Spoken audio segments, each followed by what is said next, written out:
dando una suba de 65 pesos en las últimas 2 jornadas. La brecha quedó en el 56,4%. Y la pregunta que yo planteaba al principio, ¿incidirá esto en los precios futuros? Bueno, veremos. Si esta tendencia se mantiene en los próximos días, bueno, estaremos hablando de otra cosa seguramente. Bueno, ya vamos con Eduardo Molina, que nos está esperando del otro lado. Es el presidente del Colegio de Farmacéuticos aquí en la provincia. Eduardo, ¿cómo estás? Federico y el equipo te saluda. Buenas tardes. ¿Qué tal, Federico? Buenas tardes, ¿cómo andamos? ¿Bien? Bueno, bien, Eduardo. Estaba leyendo por allí, vos me dirás qué provincia, seguramente tenés la información mucho más cercana. Había una resolución que fue para atrás con esto de los medicamentos de venta libre, ¿no? Que podían estar no sé, en kioscos, bueno, que iban más allá de las farmacias. Creo que es, no sé si me equivoco, en Mendoza, pero que aplica para todo el país. ¿Esto es así, Eduardo? Bueno, en realidad vamos a aclarar dos cosas. Primero, es fundamental que en la provincia del Chubut está en ejercicio la ley de ejercicio justamente de la farmacia, la X71, que impide la venta de medicamentos de venta libre fuera de la farmacia. Partamos de esa base. Acá, en este caso particular, es un fallo emitido por un juez de la provincia de Mendoza en contra del DNU 70 y el DNU 63, que aplica, de acuerdo a ese decreto, que la venta de medicamentos fuera de la farmacia como venta libre. Ese es un antecedente directo, es un fallo de un juez, y eventualmente debería ser considerado anticonstitucional. Hay otro fallo más, que es en el fuero laboral, que eso también implica, con respecto a este DNU, que es inherente a la presencia del farmacéutico dentro de las farmacias indefectiblemente. Un farmacéutico por farmacia. El DNU 70 habilitaba para determinadas jurisdicciones que un farmacéutico podía estar en 20, 30 farmacias, lo cual es cosa absurda porque un farmacéutico y farmacia son sinónimos. ¿Por qué ocurre que en la provincia del Chubut no tenemos esas características? Es muy simple, porque nosotros tenemos una ley de farmacia propia. Hay 13 jurisdicciones en el país que tienen ley de farmacia propia.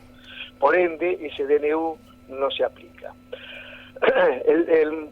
Tenemos que tener en cuenta cómo es el derecho constitucional. Nosotros, las provincias, no han delegado, si no quieren, el determinado tipo de funciones, determinado tipo de acciones. En este caso particular, lo que es salud, no lo ha derivado, en este aspecto de la farmacia, hacia el Poder Federal. Por consecuencia, porque tenemos una ley propia. El DNU aplica en aquellos lugares donde no tienen las provincias una ley propia, y siempre y cuando la provincia adhiera a ese DNU. Bien. No sé si Sí, no, por lo que te sigo, más allá de este fallo que yo te comentaba, Eduardo, esto nunca se aplicó porque la provincia tiene su ley propia. Entonces esto, la venta de medicamentos de libre disponibilidad, nunca ocurrió que salgan de la farmacia, por lo menos aquí en la provincia. Sí, porque hay un concepto equivocado. El concepto equivocado consiste en lo siguiente, que en las cajitas de los medicamentos a veces tiene una epígrafe que dice venta libre, otro que dice venta bajo receta, otro que dice venta bajo receta archivada.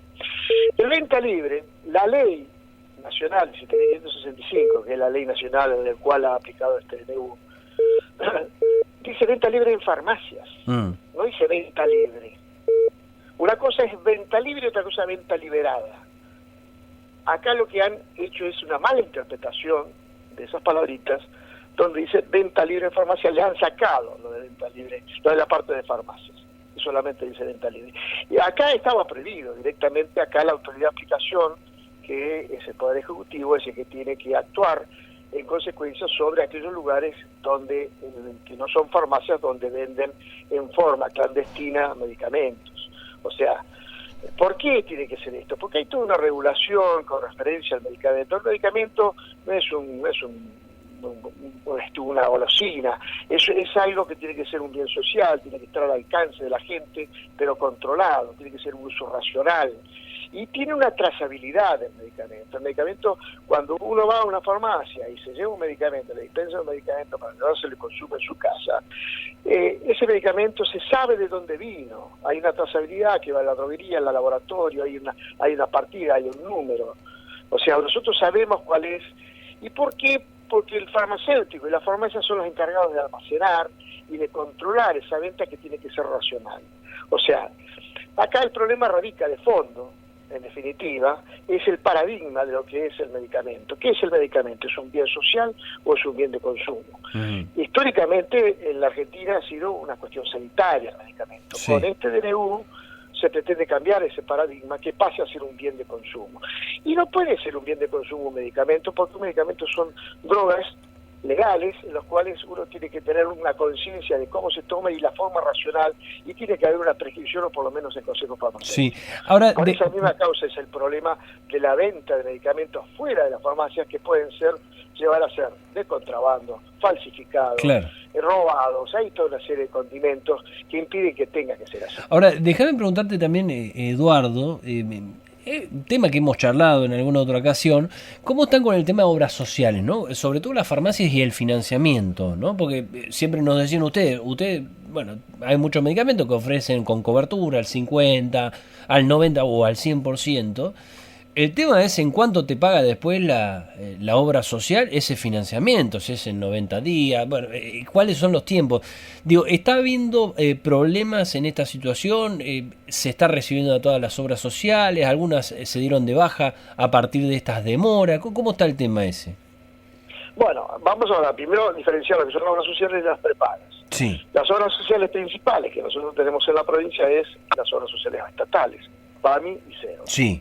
Después hay otras obras sociales que son dependientes, por lo general, de los sindicatos, o sea, llamémosle, qué sé yo, SECAC, ese tipo de obras sociales. Sí. Y después están las prepagas.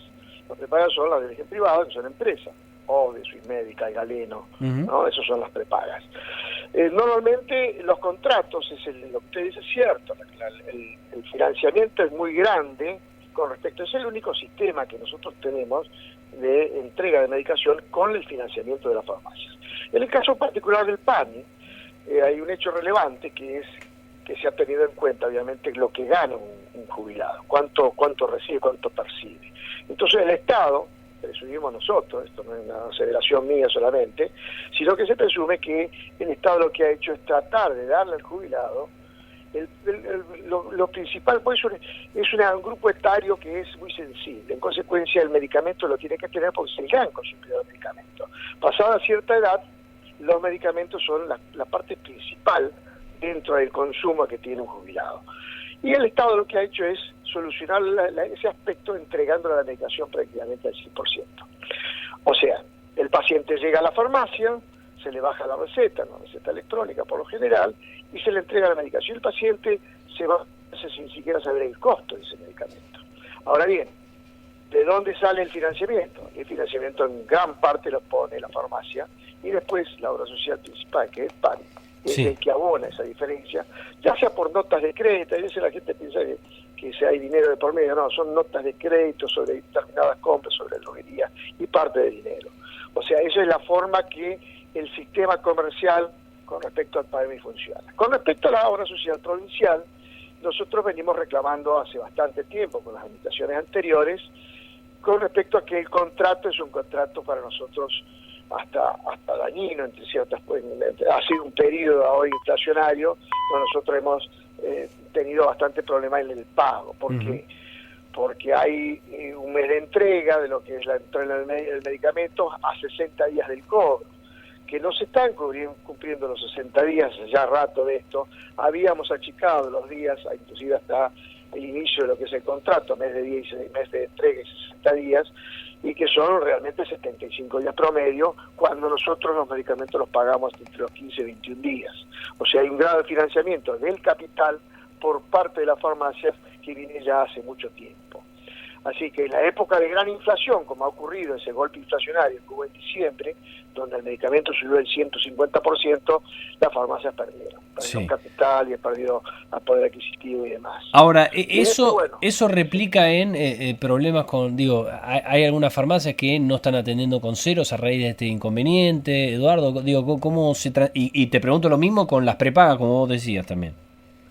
No, las farmacias en la Patagonia tratamos de seguir continuando con nuestra labor. O sea, ha quedado demostrado, inclusive hasta la época de pandemia, que el medicamento siguió llegando a las manos de la gente. O sea, ni siquiera hubo colas. Nosotros hemos tenido problemas financieros bastante serios.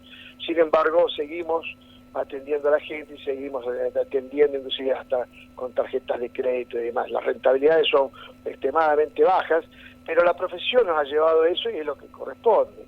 O sea, nosotros somos agentes sanitarios, somos agentes de salud y obviamente vivimos de nuestra profesión como tal. Y después hay uno de los grandes problemas, sobre todo para las cadenas, sobre todo las farmacias grandes, que sustentan a veces este financiamiento con la parte cosmética y perfumería, donde hay un porcentaje alto que ellos entregan, y con eso tienen mayor rentabilidad y tratan de paliar lo que es el financiamiento por parte del medicamento.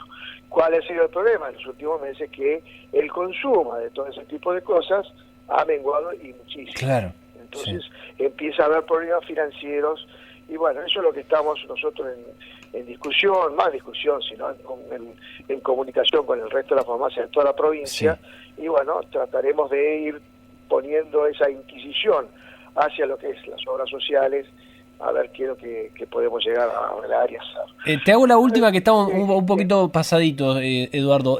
Con el tema del precio de medicamentos, ¿cómo ha variado esto? No te digo perfumería, lo de primera urgencia. El precio de medicamentos, luego del gran aumento que hubo en el mes de diciembre y enero, que fue hasta un 150%, se estabilizó, e inclusive el mes de abril no subió absolutamente nada.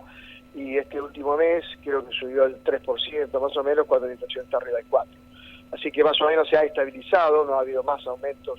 Hay que tener en cuenta que el precio del medicamento estaba retrasado y bueno... Ahora me decís que están subiendo pero por debajo de la inflación, digamos, medicamentos. Sí, está debajo. Hubo un gran aumento el mes de diciembre y enero porque venía muy atrasado, pegaron un salto tremendo, pero por ahí el paciente de PAMI ni se enteró.